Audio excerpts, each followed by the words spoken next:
उत्तराखंड राज्य आंदोलन के पुरोधा रहे और फील्ड मार्शल के तौर पर अलग पहचान बनाने वाले दिवाकर भट्ट को हरिद्वार में अंतिम विदाई दी गई।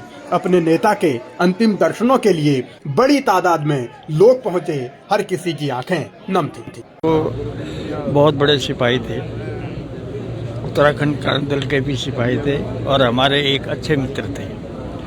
राज्य बना, राज्य बनने के बाद भी बहुत सारी चीज़ें नहीं हो पाई जिनको लेके भट्ट जी लगातार चिंतित थे।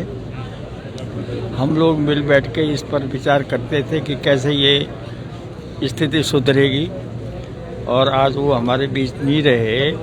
ये न केवल हमारी क्षति है व्यक्तिगत, न केवल उत्तराखंड क्रांति दल की क्षति है बल्कि पूरे उत्तराखंड की क्षति है।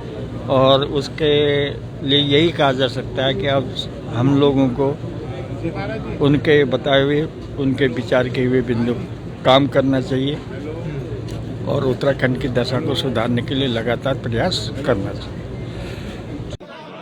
अपने जज्बे, अपने जुनून, अपने काम करने के तौर तरीकों और अपने हौसले के दम पर ही दिवाकर भट्ट ने उत्तराखंड में बतौर फील्ड मार्शल जगह बनाई।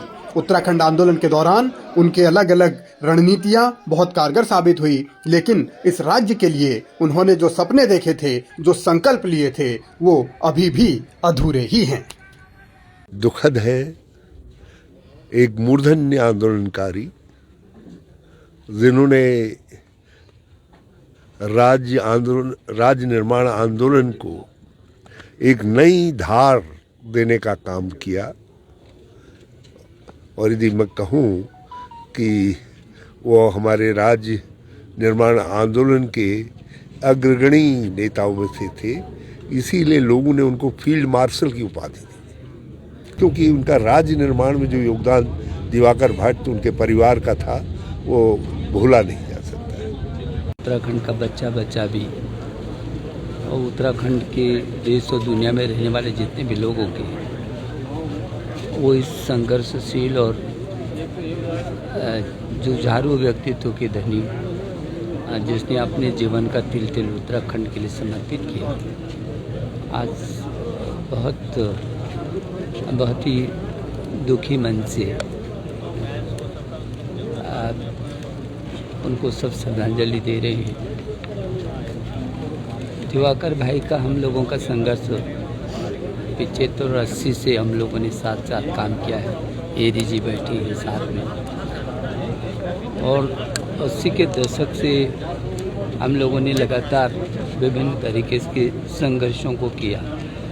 जिस तरीके से वो उनका जुनून था, जो उनकी इच्छा शक्ति थी और जो उनकी छटपटाहट थी उत्तराखंड के लिए, वो किसी से छिपी नहीं है।